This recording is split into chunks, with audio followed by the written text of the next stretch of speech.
for that, because you don't know who you're going to meet, who you're going to meet, who you're going to meet. Welcome to the Marquee-Production Podcast. The podcast is all about improving your creative skills to become the best photographer, videographer, and content creator you can be. I'm your host, Zaidopal, and on this week's episode, we're going to talk about consistency. How to improve your consistency, what is consistency, and just how to become a better filmmaker altogether.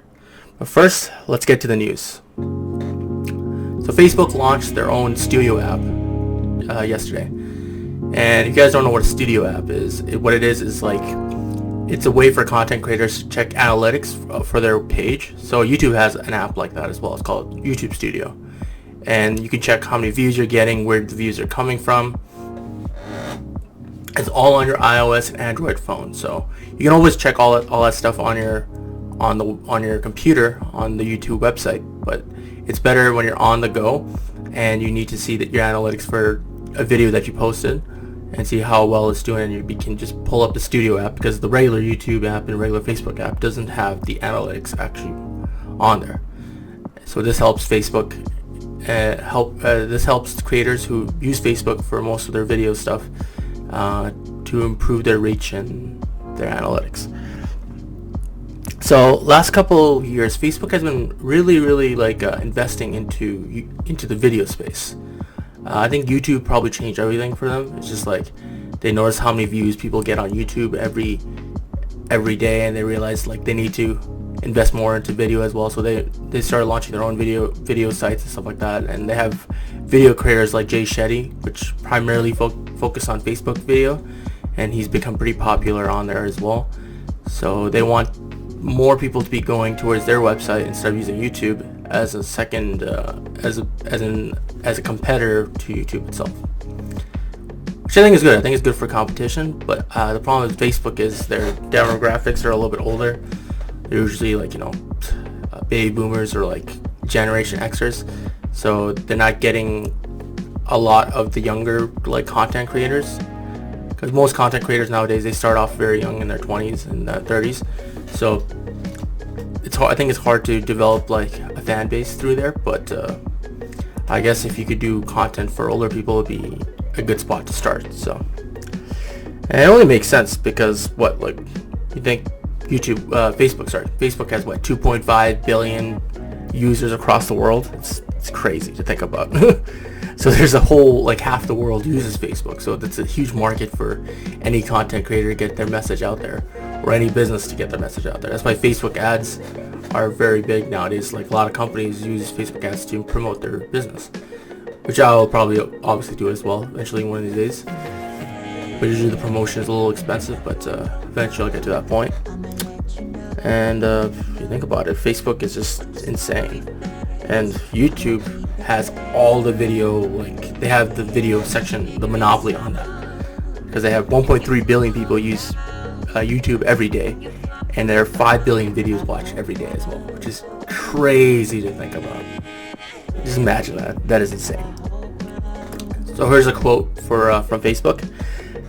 The app is an evolution of the mobile complement to Creator Studio, the desktop hub dedicated to helping creators and publishers manage their content, track performance, and connect meaningfully with their audiences on Facebook. The new experience offers the same actionable insight and meaningful engagement metrics, all from the ease of a mobile device. So I think with this, Facebook will become more of a viable option for content creators.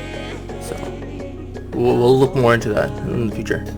Okay, for our second news story is actually a camera. It's the Sony A61000, which launched recently, and it's a APS-C camera, which is, if you don't know about different frames, so there's full frame, which is usually the best kind. It's like usually this big, and then they have APS-C, which is a bit smaller, and then they have micro four thirds. Full frames are usually considered like the professional cameras. My Sony A7 III. This guy over here is a full frame camera. So it's the quality on it is really good. It's for professionals pretty much. And then I have another camera it's the Panasonic F7000. Even though it's kind of chunkier, it's a micro four thirds, so the sensor is a lot smaller, but it still has pretty good quality images as well. So But this one's an APS-C, so it's between these two. So it's a bit smaller than the full frame and a bigger than the Micro Four Thirds, which is tiny as hell. So Sony they're killing in the mirrorless game. Mirrorless, they're the best. Like, they had the best mirrorless cameras. And Canon just recently added their own mirrorless camera because they've been about DSLRs for the longest time.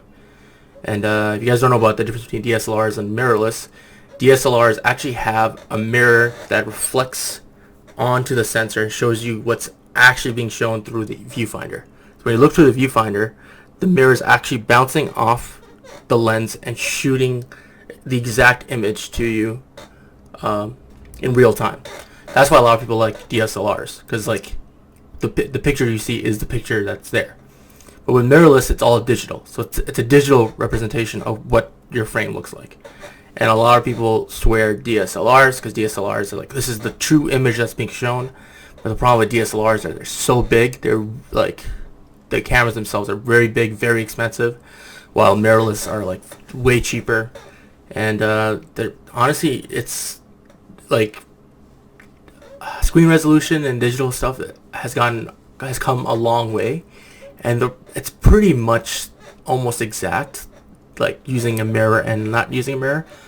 But some people want to spend the money on that. But personally me, I like mirrorless bodies because they're so tiny. Like, look how tiny this camera is.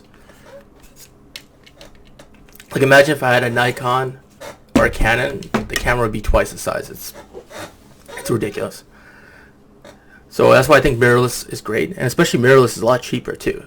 And Sony has 3 levels of mirrorless cameras. So they have, the first level is the cyber shots, which are their point and shoot cameras. Don't have a lens system. They're just straight up just point and shoot. They're really tiny and they're easy to carry around. That's if you're just like a beginner. And then they have their A6000 series, which is the one that we're talking about, the A61000. And their bodies are a lot smaller, very, very tiny. And they're mostly APS-C sensors, but they're great for beginning. Let's say if you want to become a photographer or videographer or make YouTube videos, they're great to start off. Like, that's a great lens. That's a great body to start with. And the great thing about those lenses, the great thing about that body is the lenses are incredibly cheap. And they're a lot cheaper than the full frame. And the full frames are the A7 series. So this one's the A7 III. So this body is a bit bigger. It's still tiny in comparison to mirrorless cameras. A lot tinier. But the lenses are way more expensive. But the great thing is, let's say if you start off with the A6000 camera, the A6000 series, you can use the full frame and the APS-C lenses interchangeably. So you can put a full frame lens on the APS-C and it'll work fine. That's the great thing about Sony's, because let's say if you want it, and you can also put APS-C lenses on here as well. So the A61000, I think for $1,000 you get a pretty crappy kit lens with it. It's like a 16 to 55. It's not the best lens, but you can get a good 16 mil for like $800-900. So it's very affordable, and you can do 4K. And it has amazing autofocus. It's honestly a really great deal for Sony cameras. And I think I might get one eventually as like a B camera, because this camera itself, this is a Micro Four Thirds, so the sensor's not the best quality. Like, especially if you're doing low light. Let's say if you're shooting in the nighttime, there's gonna be a lot of noise, like this digital noise that you'll see. It's like very blurry, and like you can tell that just looks off, right? That's the problem with Micro Four Thirds. They're not great for low light because the sensor itself is so tiny. APS-C is better for low light, and full frame is the best for low light as well. And you get better depth of field, or bokeh, which is the blurriness in the background of each photo that you take or video. So honestly, I think for $1,000 Canadian, it's a really good deal. If you want to start making, if you want to take your YouTube videos or like your content creation to the next level, this is probably the next step after your camera, or after your phone. So like your phone, you start off using that, and then you want to maybe improve your quality a little bit better. Then you get the A61000, invest maybe $1,000 in lenses. You can get some, if you go on Amazon, you can find some cheap lenses for the A6000 series. And then you can upgrade to the A7 series if you want, and then you can still use those same lenses. Or you can just start buying the new lenses, the full frame E-mount lenses. So I think it's a great deal for people who want to get into content creation. Okay. On to the main topic. Okay. So today's topic is consistency. Consistency is how you create great content. And to be consistent, it's hard to do, but the key things you need to do is schedule your time. Schedule what you need to do. So you need to break down your process into different parts and do them on specific days so you never miss a deadline. So I'm going to use this podcast as an example for my consistency. So I've done 3 podcasts in a row, and I haven't missed a single Saturday upload. I usually upload them on Saturday at 12 o'clock at night, as soon as it hits midnight. But the way I do it is I don't leave everything to the last minute, because I know I have to brainstorm the idea, write the script, write the outline for the podcast, shoot the podcast, which I'm doing right now, and then edit it. And I know, okay, outlining the podcast takes usually maybe an hour to 2 hours, depending on how crazy I get and how much I want to write. But so I do that on Mondays. On every Monday, I take out an hour or 2 hours out of my time. Sometimes it takes longer, but I won't take. Let's say if I go through 2 hours and I'm not done, I'll stop it there and then I'll go and do something else. And then the next day, I'll finish it. So actually, this week I took a bit longer to get the outline done for the podcast. So on Tuesday, I went and I wrote the last bit of it. That took me an extra half an hour. Okay, so I had the outline done. So now all I need to do is shoot it and edit it. So this Thursday, today, I usually record on Thursdays. As soon as I wake up, I do my morning routine, and then I go straight to recording the podcast. And I make sure that's done around that time. So the podcast recorded, and then I don't do anything for the rest of the day. Then I go on and do my own thing. Maybe go to the gym, maybe work on some other stuff. And then Friday, I edit the podcast, make the thumbnail, make the Instagram previews for the podcast, make all the changing of the different frames from widescreen to Instagram story. So I do that on Friday, and then hopefully I get everything. That's probably the hardest day. I think I could probably move a bit of the editing to Thursday, so it gives me a bit more time. So Friday, I put maybe 4 hours in, make the thumbnail on Photoshop, and then I schedule the podcast for Saturday at 12. And I also upload it to iTunes as well, and I make the audio, export the audio version and the video version as well. So if you break it down like that, if you break it into pieces, like let's say you want to do a podcast, but you don't break it down. Let's say, I want to pull one out on Friday. Monday rolls around, you don't do anything. It's like, I'll do it later. Tuesday rolls around, you don't do anything. Thursday rolls around, you're like, crap, I was going to do a podcast on Friday. And then you're like, then you have to do it on Friday, right? So you have to write it, you have to outline it, and all that work, all the stuff that I told you takes me altogether maybe 8 hours to do, to make this podcast. I could probably shorten it. I think it's too long of a time period, but as soon as you do it more and more, you'll get more consistent. You'll break down, you'll make it shorter, you'll get rid of the you'll be more consistent about it. You'll realize where you're taking too long and how you can shorten it a little bit. But if you do that all on Thursday, it's like 7-8 hours worth of work. And obviously you're gonna quit because you're like, it's too close to Friday. I need to get it done. But like I have a life too. I need to go, hang out with friends or do something, go to the gym. And then you'll be like, I'll just do it next week because it's too much work this Thursday. And that's a bad thing. So that's why you just need to break it down consistently to so every day you're doing something. And so when you get to Friday, you've got your podcast written down, you got it recorded. All you gotta do is just edit it and make the Instagram post, upload everything, and then you're solid. Then you'll never miss a podcast. You'll never miss a post. So I think that's one of the key ways of being consistent, is knowing how much work is to do and like just breaking it down through your entire week. Okay.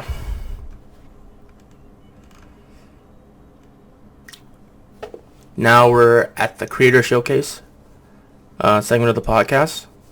So every week I will showcase 3 creators that I think are doing a great job and that I watch all the time. So the first one is How to Beast. This guy, he's a fitness coach. He has his own fitness brand. He's also like a self-development coach. He talks about he literally talks about one of his things is he really likes breakfast tacos, and in every video he goes out and gets breakfast tacos before he goes to work out. He's either talking about them or like mentioning them. I think it's one of his like branding things where like there's certain like YouTubers, they'll mention like 3 or 4 things over and over again to associate that thing with him. So I think breakfast tacos and like fitness and self-development is his like 3 that he usually talks about a lot. So he's one of those dudes who's he's a self-development guy as well. So he talks about like improving your discipline and your skills in life, doing what you want to do. He wanted to create a YouTube channel, so he did that, and he started his own clothing line called Edge, I think. Yeah, it's Edge. And he talks about his fitness goals and how like fitness changes your life. It makes you more consistent with your life. It makes you want to do what you want to do in life. And so his whole YouTube channel is about fitness and self-development. And I think it's like a really great channel, and he talks about different ways of doing stuff and like what he did in the past, how he messed up and how he became better. Yeah, he has a great channel. It's not too big just it's like I think it's like 900,000 subscribers. He's close to 1 million, but he's got great advice and great fitness advice as well. So I would definitely say check him out. The next one is Unbox Therapy, which I think everybody who watches this podcast or watches on YouTube and listens to this podcast will know Unbox Therapy, because he's probably one of the most famous YouTubers out there, and he's a big tech YouTuber, and his whole thing is unboxing each product and reviewing it. He's also another Canadian guy, so I'm biased. But he's also, the great thing about him is he's very funny and charismatic. You go for the review, you go to see I want to see the new review for the Samsung flip phone, but he's just so funny and entertaining. He's got a crew around him that's really funny too, and it's just like half like comedy sketch. Sorry, excuse me.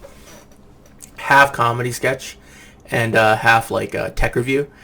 And he's got his own show called Lou Later, where he talks about news around the tech industry. And my favorite type of his videos is his speaker reviews, because he just loves speakers. And there's this one review, it's of this I think $10,000 speaker from France or something, and just his reactions, his face when when the speaker turns on and starts playing the music is insane. The speaker itself is super cool too. It looks a cool design. I can't remember the name of the speaker for some reason, but it's an amazing speaker. It's worth a lot of money, and you can tell by the quality, by his reactions, how good it is. So I'm a big fan of his stuff. Okay, the last one, Gary V, which I think is probably the most controversial one, because a lot of people hate him and a lot of people love him as well, because he's so in your face about everything, and he has no filter. He's no filter, where he's just very passionate about what he thinks and what he's promoting. So a lot of people get turned off. I kind of get annoyed by him as well. But I think his message overall is pretty good. And he's more about talking about, he's a business guy. He runs his own social media company called Vander Media. And he's always about telling people, take advantage of this era, this technology, like YouTube, all this stuff. You can create your own content. And he's always talking about create content. And he's pretty famous. He goes to different conferences, people talk to him. They have interview sessions, and he blows their mind. He talks about how you shouldn't work a crappy job, you should do what you love. And he doesn't really care about anybody's feelings, and whenever somebody's messing up, Like there'll be parts where he's like, oh yeah, I want to do this YouTube content creation stuff, and he's like, oh, how often do you post? And the guy will be like, oh, every 2 weeks. No, you gotta do it.